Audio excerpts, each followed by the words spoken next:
Welcome to the Deep Dive. Today, we're really diving headfirst into a Texas mystery. It gripped the state for, well, over a decade. Yeah, the disappearance of Brandon Lawson, August 8th, 2013. Exactly. It was just silence for years. Yeah. But then, 2024 brought some pretty significant discoveries, finally shedding some light. And we've gone deep into the podcast Vanished, the Brandon Lawson Enigma, trying to pull out the really crucial stuff. Right. So our mission here is to understand what went down that night, what this new evidence actually tells us. And honestly, why there are still so many questions hanging over Brandon's disappearance and ultimately his death. We want to give you a clear, comprehensive look at this incredibly complex case. Okay, let's get right to it. Back to the beginning. August 8th, 2013. It's about 11 p.m. Brandon has an argument with his partner, Ledessa, in San Angelo. He gets in his truck, supposedly heading towards Crowley. Right. And the initial story, the one he apparently told his brother, was that he ran out of gas near Bronte. But here's the first detail that, makes you stop and think. Yeah. When they found his truck... The fuel gauge showed a quarter of a tank. A quarter tank, not empty. Exactly. So right away, there's a contradiction, isn't there? Yeah. It makes you wonder if that out-of-gas story was accurate or if maybe something else was already happening. Absolutely. So then fast forward maybe less than 2 hours. It's 12:54 a.m. Brandon makes that 911 call. The call. Yeah. And just hearing the details, it's really unsettling. He says he's in the middle of a field, that he just pushed some guys over, and that they're going toward Abilene on both sides. It sounds completely chaotic. Totally. Yeah. He mentions the truck running out of gas, again, that detail we just talked about. And then the really chilling part. A guy's chasing me into the woods. You can hear the panic, right? Labored breathing. Yeah. It suggests he was either running, struggling, or just terrified. Maybe all three. Yeah. And the statements are so disjointed, it's really hard to grasp what he thought was happening around him. And what about that weird pop sound? Fair. Around 47 seconds into the call. Right, the pop. Initially, people thought, was that a gunshot? Which would obviously be huge. Of course. But later analysis suggested it was actually a car backfiring. Yeah. And get this, the microphone picked it up from 3 miles away. 3 miles. Wow. Yeah. It just shows you how incredibly quiet and isolated it must have been out there. Yeah. Pitch black, rural Texas. So, okay, the call ends. What happens right after? Well, Brandon's brother, Kyle, gets there with gas around 1:19 a.m. Not long after the call, really. Yeah. Just the truck. Abandoned, Brandon's gone. So the police come. Yeah, police arrive, they bring canine units, and the dogs actually pick up a scent. Oh. Where did it lead? Led them towards a nearby creek bed. Yeah. But then, nothing. The scent just vanished. Poof. Vanish. Like, completely. Completely. They searched extensively the following week, something like 15 square miles. Huge area. And found nothing. Not a trace of him. Wow. Okay, so no Brandon, no clear answers. And that's when the theories start, right? The complete lack of physical evidence just opened the door for all sorts of speculation. Yeah. Makes sense. And there were a couple of main ideas early on, weren't there? Yeah. One prominent theory was methamphetamine-induced psychosis. Okay. What that? Well, toxicology reports came back later showing he had used meth within the 72 hours before he disappeared. Right. Okay. And meth can cause. Oh, yeah. Paranoia, hallucinations, really erratic behavior. It could potentially explain some of the confusion in that 911 call, stuff about being chased, people on both sides. I see. But does it explain everything? Well, that's the question. Especially with what we learn later, it might explain the perception of being chased, maybe? What was the other main theory back then? The tall blonde man. There was a report from a waitress. A waitress? Yeah, said she saw someone matching Brandon's description arguing with a, quote, tall blonde man at a gas station earlier. So that suggests maybe a real conflict? Not just paranoia. Possibly. It definitely added that layer, suggesting maybe there was another person involved, some kind of confrontation. But it's important to say that report was never, definitively confirmed. It was just another thread. Okay. So years go by. Yeah. Just nothing. Yeah. Until 2024. Right. A massive breakthrough. A hunter out in the area stumbles upon skeletal remains. And it was him. Dental records confirmed it. It was Brandon Lawson, found about 2.3 miles northeast of where the truck was left. Wow. After a decade. A decade of not knowing. Can you imagine? The remains were scattered near a limestone crevice. Yeah, scattered. Consistent with animal scavenging, especially over that much time in a rural area. Importantly, the initial look found no bullet fragments, no obvious signs of blunt force trauma. So probably not shot or beaten then. at least based on that initial finding. It makes the scenarios less likely, yeah. But then they found something else inside his jeans pocket. Yeah. Which were inside a sealed Ziploc bag, oddly enough. They found a handwritten note. A note? What did it say? Just a few words. Tell the kids I tried. Not his fault. Oh, wow. Not his fault. Whose fault? Exactly. That's the huge question, isn't it? Ledessa confirmed it was Brandon's handwriting. But who is his? Is he saying it's not someone else's fault? Or maybe referring to himself in the third person, like it's not Brandon's fault? Or is his the person he thought was chasing him? That's a possibility, too. It could be read as a kind of suicide note, a message to his kids, or it could be tied to that perceived threat from the 911 call. It's haunting, so ambiguous. Okay, so remains, a cryptic note. Mm-hmm. What else came out around that time? Something really fascinating. Forensic botany, pollen analysis. Pollen.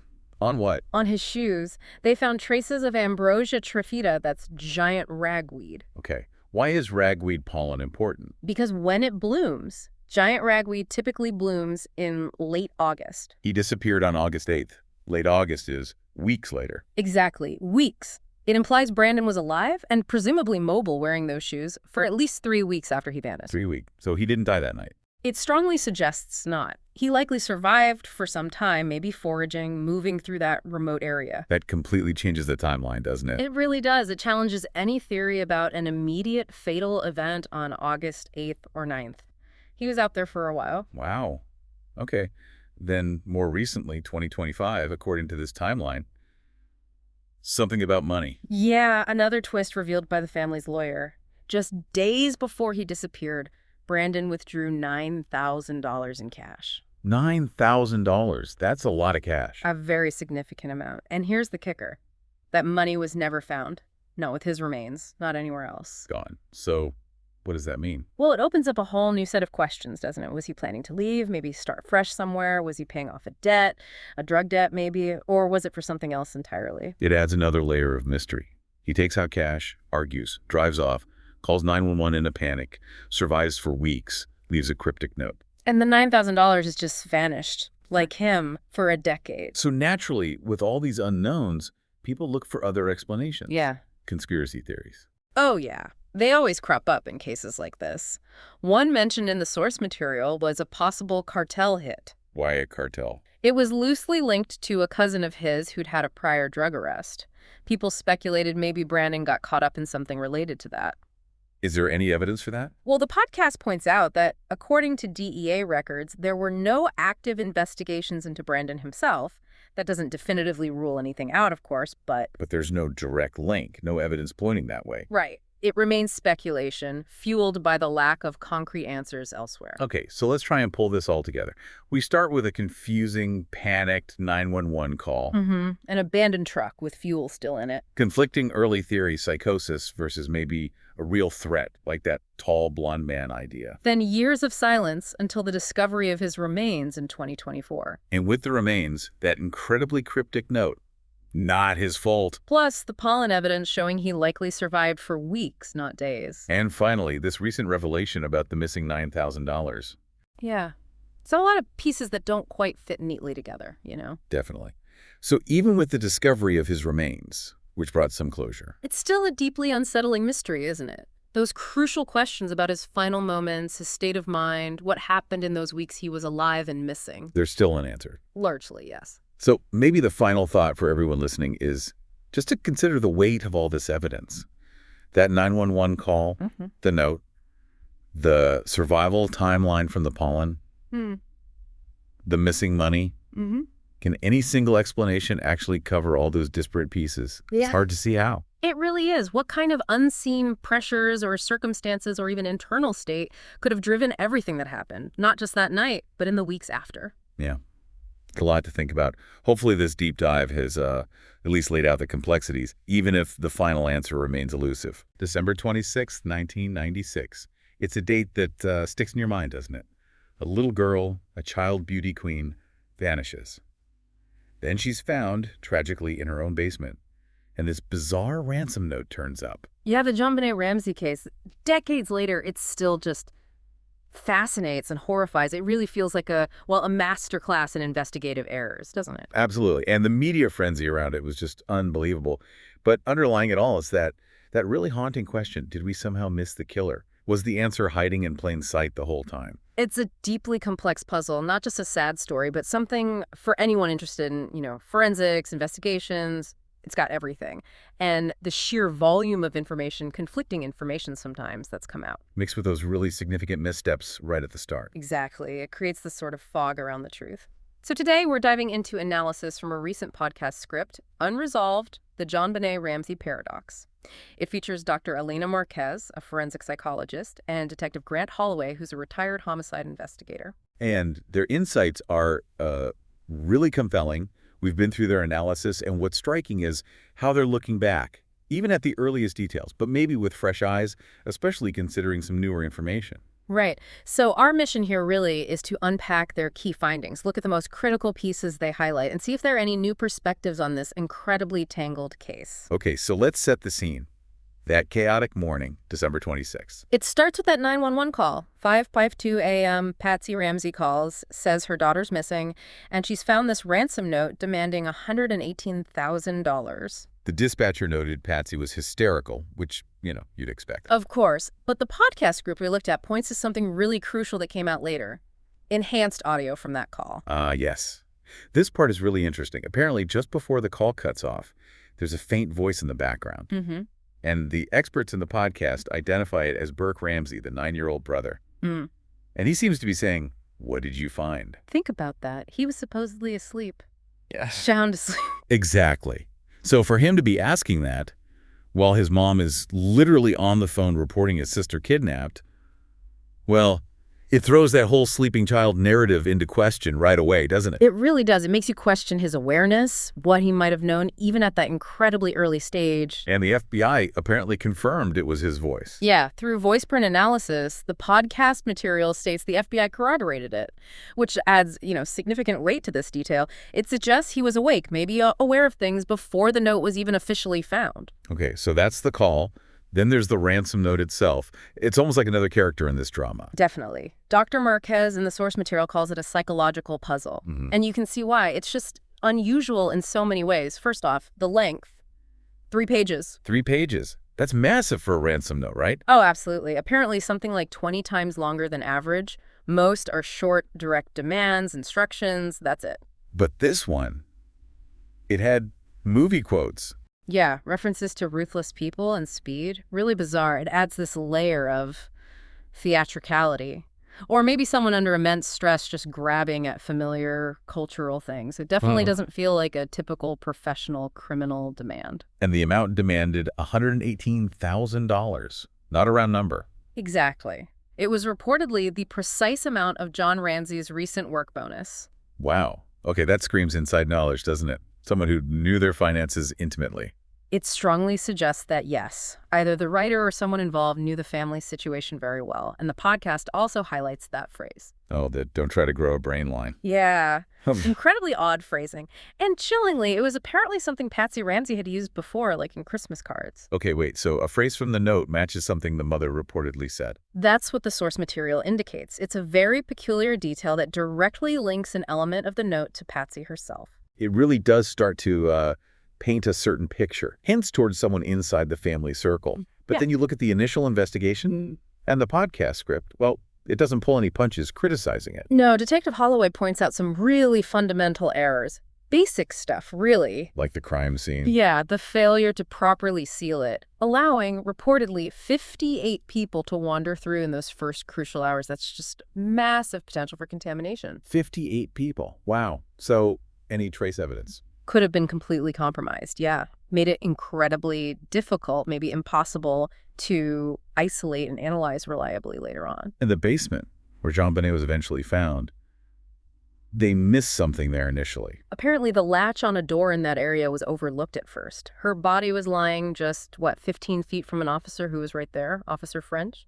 That's hard to fathom, missing something so critical in the initial sweep. It suggests a lack of thoroughness in those vital first hours. And then the big one, maybe the most controversial decision. Letting John Ramsey carry her body upstairs.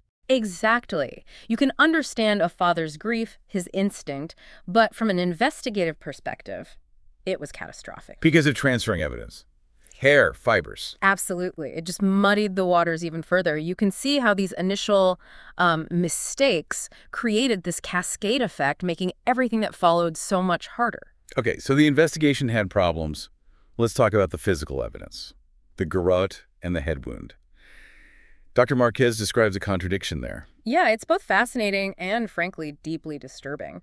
You have these two primary injuries. The garrote, first made from Patsy's paintbrush handle and nylon cord. Right.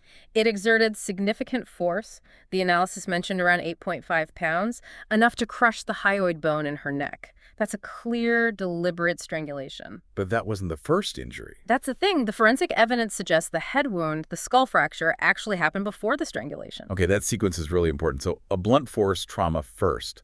But wasn't there something odd about the blood evidence, or lack thereof? Yes, that's the puzzle. You'd expect a blow forceful enough to fracture a child's skull to produce significant blood spatter, but reportedly there wasn't much found at the scene. How is that possible? What could that mean? It's baffled experts for years. Maybe the area was cleaned, though there wasn't definitive proof of that. Maybe the bleeding was mostly internal at first. It's one of those details that just fuels more speculation about exactly what happened. It just keeps getting more complex. And the podcast script brings in newer revelations too, right? From that 2024 Netflix documentary. Yes, some potential bombshells there that definitely reignited public interest. Like the DNA on the garrote. Right. DNA found on the handle matched a suspect from a 1997 sexual assault case down in Texas. Now, it's crucial to say this doesn't prove he was involved in the Ramsey case. Okay. But it introduces the possibility of an outsider and raises serious questions. How did his DNA get on that specific weapon? It's another layer investigators have had to deal with. And Patsy's notepad. There was something about that too. Yeah, finding a practice ransom note, starting Mr. R and then stopping mid-sentence. Whoa, a practice note. That's what was reported.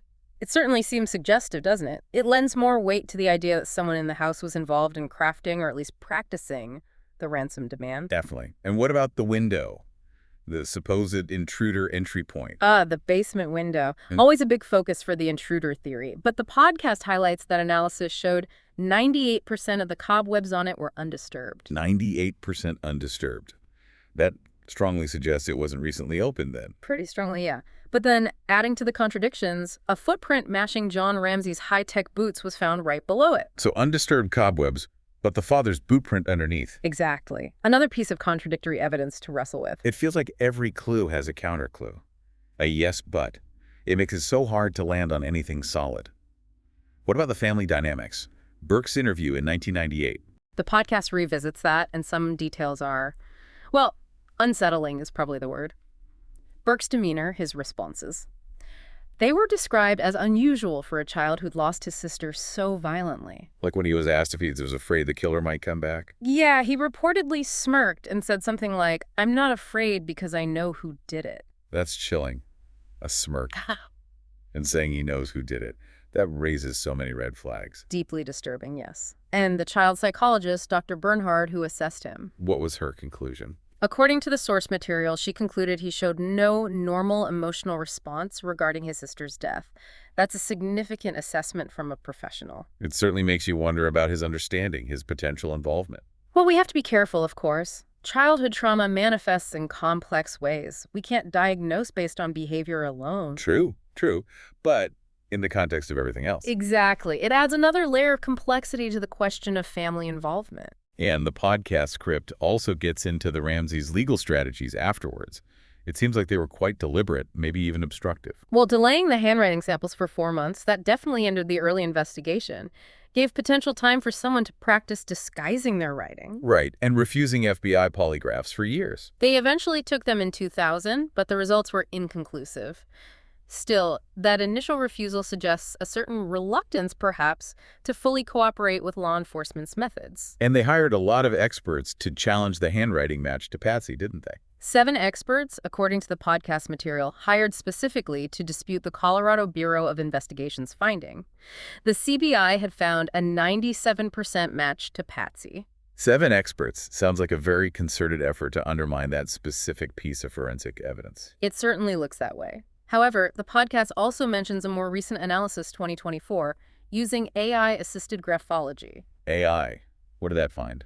Reportedly, it confirmed 82 letter similarities between the note and Patsy's known writing, including a very unique lowercase a with a distinctive tail.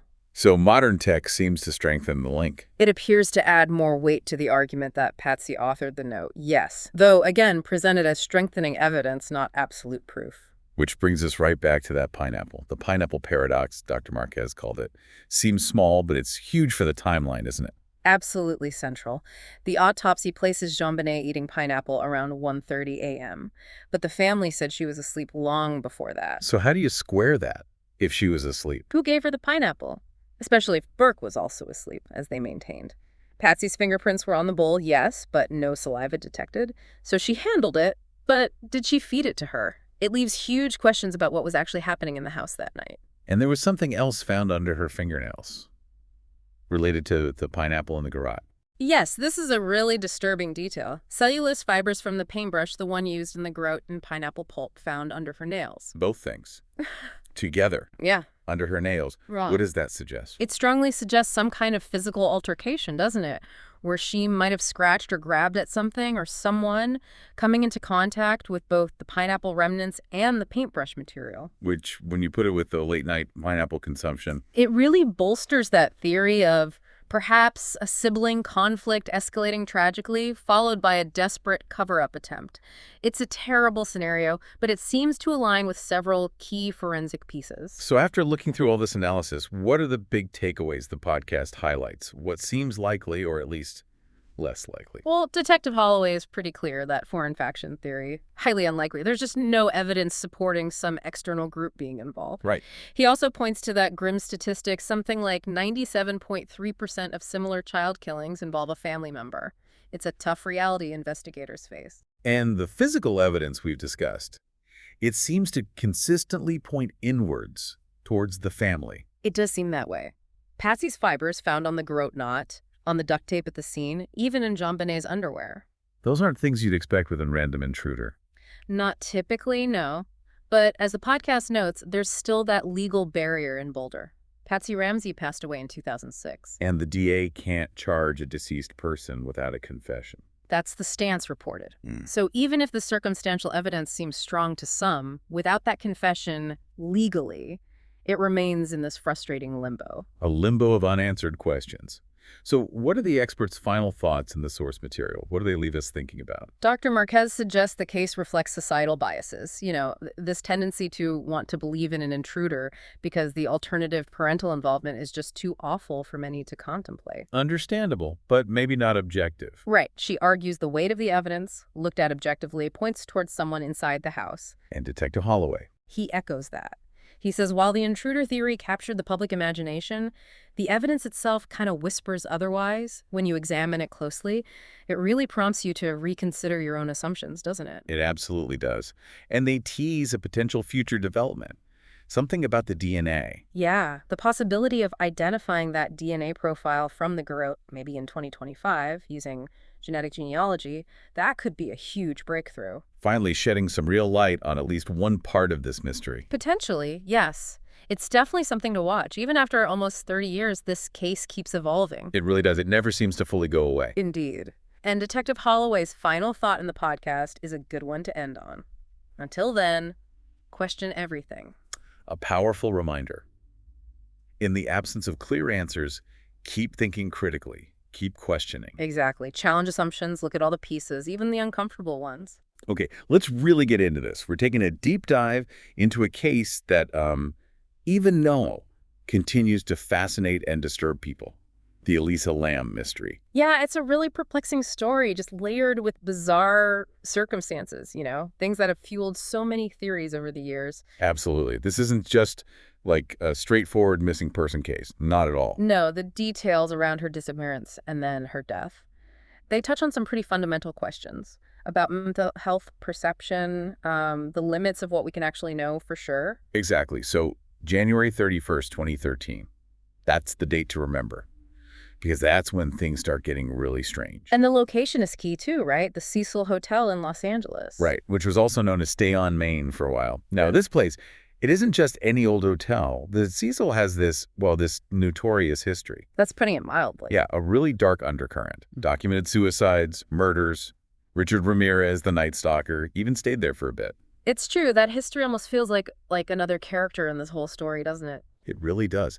The Cecil's past adds this layer of, unease. It kind of creates a backdrop where strange things might almost seem, grimly expected. Yeah, so when something truly inexplicable does happen there, maybe it just feels amplified because of that reputation. And into this environment comes Elisa Lam. She's 21, a Canadian student from the University of British Columbia. Just on a solo trip, right? A West Coast tour. Exploring. Exactly. A young woman traveling, and she checks into the Cecil. Initially, she's in a shared room, the hostel-style setup. Pretty common for budget travelers, yeah. But then she gets moved to a private room. What do we know about that? Well, the reports suggest it was because of complaints from her roommates about her behavior, apparently. Okay, so that's interesting. Even early on, there's an indication of unusual behavior. Exactly. It suggests something might have been off even before she actually disappeared. It's a crucial point. Which brings us to something really vital here. Elisa's mental health. She had a diagnosis. Bipolar disorder, yes. And she was prescribed medications for it, things like Wellbutrin, Lamictal, Seroquel. And her family has been quite open, saying that she wasn't always consistent with taking her medication. Right. And for someone with bipolar disorder, that inconsistency, it can be a really big deal. How so? Yeah. What kind of impact could that have? Well, skipping doses or not taking them regularly can significantly destabilize things.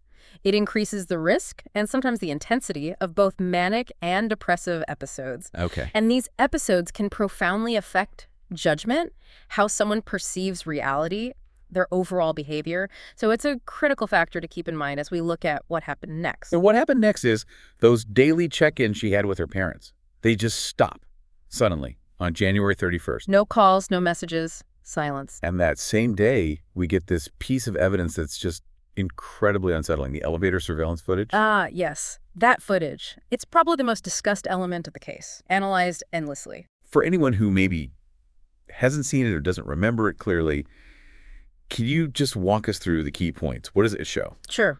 So the video shows Elisa getting into one of the hotel elevators. She starts pressing a lot of buttons, like multiple floor buttons, seemingly randomly. Okay. Then she steps back out into the hallway, then back in, then out again. She's making these really strange hand gestures at times, almost like she's talking to someone or hiding from someone just outside the elevator. Really? Looks that way, yeah. Yeah. Peeking out, then darting back in or stepping aside as if to avoid being seen. And maybe the weirdest part. The doors. The doors, they stay open. For almost 4 minutes, the elevator just sits there, doors wide open, which Right. is not how elevators are supposed to work. Right. Usually they time out or the sensor makes them close or some. 4 minutes is an eternity for an elevator door. Exactly. It's a huge anomaly. It immediately signals something is fundamentally wrong, technically or otherwise. And of course, the interpretations of this video are all over the place. Oh, absolutely. Everything from paranormal theories tied to the hotel's history. Which we mentioned. Yep, to ideas about her maybe interacting with someone just out of camera view, maybe a stalker or attacker. Or explanations rooted in a psychological crisis, a psychotic episode. From your perspective, thinking about behavior and mental states, what stands out most in that footage?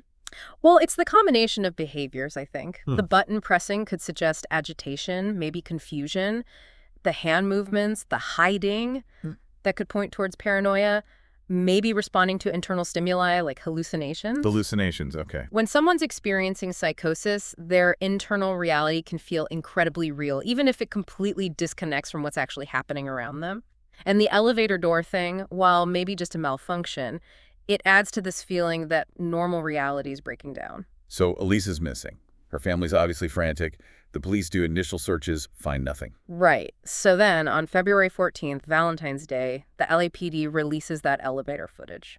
The hope is someone will see it, recognize something, provide a lead. But then, just a few days later, the case takes an even darker turn. A really unbelievable one. Yeah, February 19th, that's when things shift dramatically. It starts with hotel guests complaining. About the water, right? Exactly. Low pressure, some saying it looked discolored, brownish, even blackish sometimes, and a weird taste. That sounds awful. Definitely red flags for the hotel management. They'd have to investigate the water system immediately. And that investigation leads a maintenance worker, Santiago Lopez, up to the roof, to the water tanks. And he makes this absolutely horrific discovery, Elisa's body, inside one of the 4 huge 1,000-gallon water tanks that supplied water to the hotel rooms, the kitchen, the coffee shop. It's hard to even imagine. How could someone end up there? It seems almost impossible to get into one of those tanks by accident. Well, the logistics are a huge part of the mystery. Getting up there wasn't straightforward. How so? The main roof access door was reportedly locked, and it supposedly had an alarm. Now, there was an external fire escape. Okay, so maybe that way. Possibly, but even then, she would have had to climb that, navigate across the roof itself to get to the platform where the water tanks are located. Right. And then there's another climb, a 10-foot ladder just to get to the top of the tank platform, and then another ladder for the tank itself. Wow. Okay, so Yeah. multiple steps, multiple climbs. And then you have the lid. These tanks have heavy lids on top, not something you just casually flick open. She'd have had to somehow open that heavy lid Get inside. and lower herself inside, yes.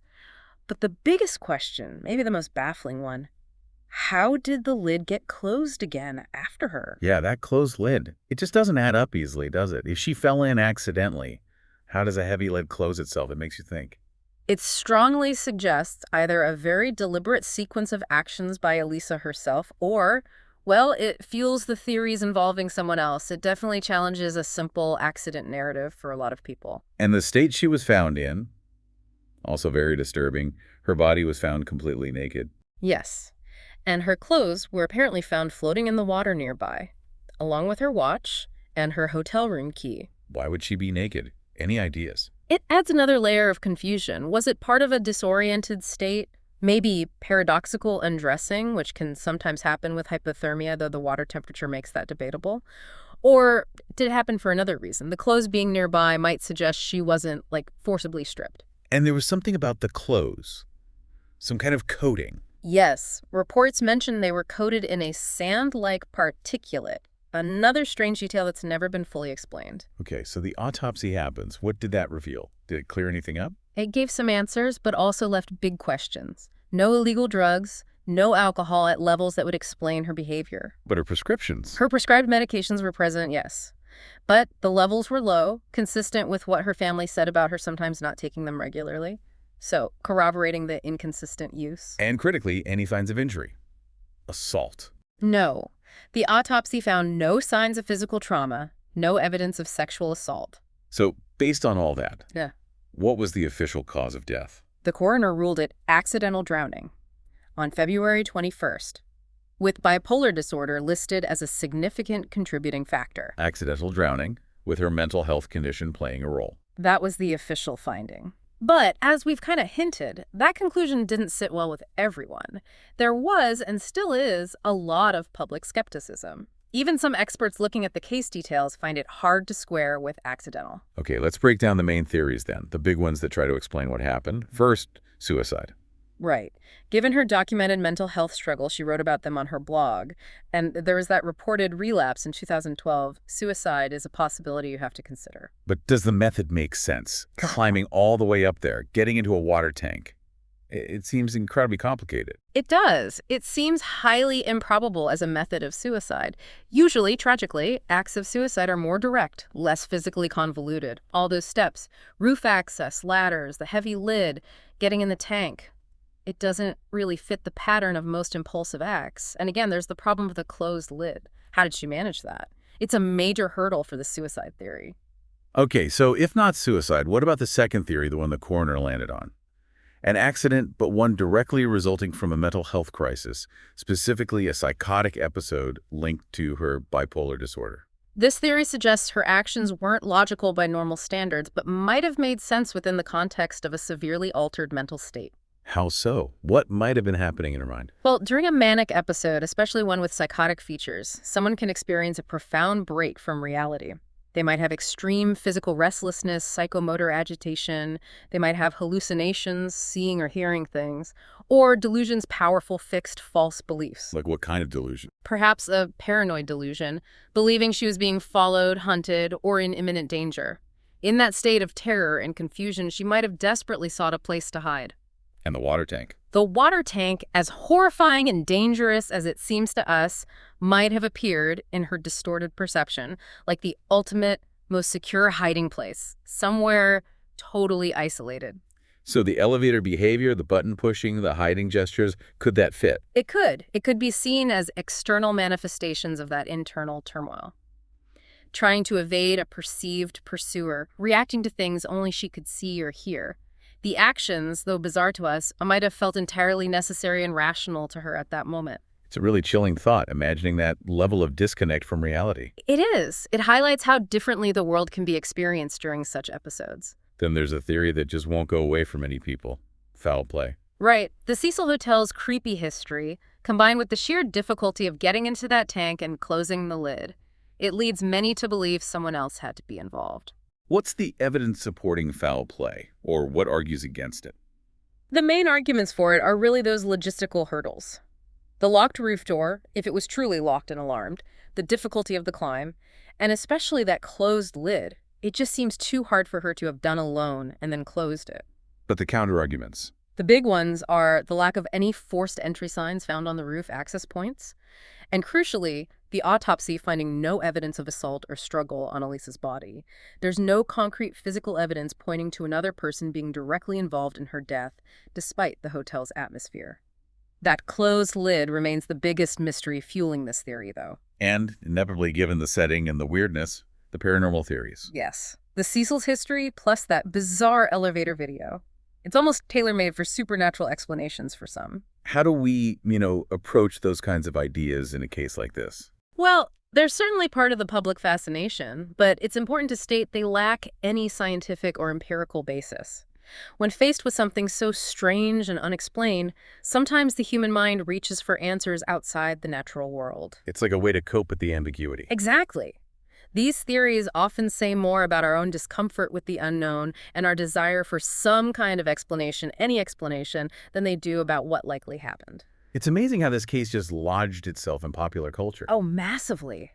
Countless YouTube deep dives, huge Reddit threads analyzing every detail. It directly inspired a season of American Horror Story, Hotel. And then the big Netflix documentary in 2021, Crime Scene, The Vanishing at the Cecil Hotel, that really brought it back into the spotlight. It did. It introduced the case to a whole new audience and reignited a lot of the discussion. What is it about this case, do you think, that makes it stick with people so much? I think it's that combination of elements we've been talking about. A vulnerable young person, a place with a truly dark past, that baffling video footage, and then the almost unbelievable manner of her death. It hits on fears about safety, mental health, and the idea that maybe some things just can't be easily explained. The documentary packaged it all very compellingly, too. And through all the theories and the internet sleuthing, it's just so crucial to remember Elisa Lam herself, the person. Absolutely essential. She was a real young woman. Friends described her as friendly. Her Tumblr blog, Ether Fields, still exists online, I believe. Really? What's it like? It shows this thoughtful, articulate young person interested in fashion, art, literature, but also grappling with depression, anxiety, her mental health challenges. It makes her relatable, and it really underscores the human tragedy at the center of all this speculation. Yeah, it grounds the whole thing. Now, there is some information that seems to support the accident theory relating to her past behavior. Her sister apparently said something. Yes, that's a significant piece. Her sister reportedly confirmed that Elisa's behavior in the elevator video, the apparent fear, the gesture suggesting she felt followed, was consistent with how she acted during previous mental health episodes. So it wasn't totally out of the blue, that kind of behavior? According to her sister, no.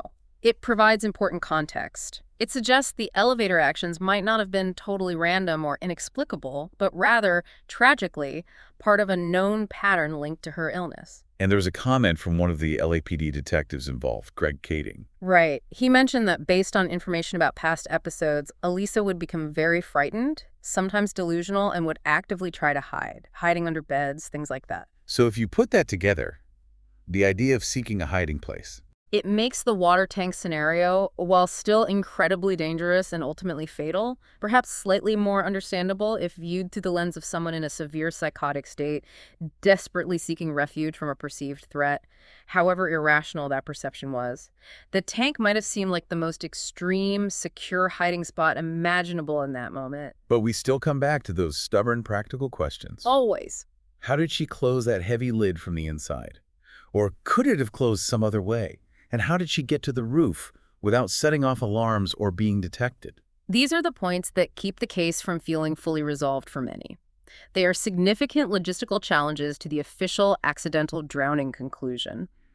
While the evidence about her mental state and past behavior points strongly in that direction, these practical hows leave that lingering doubt. And I think that really is a key takeaway here.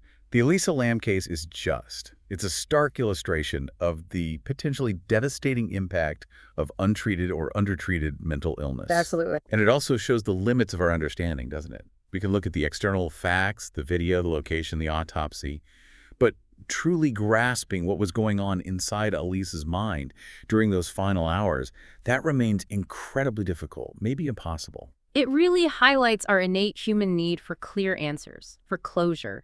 We struggle with ambiguity, especially in tragic circumstances.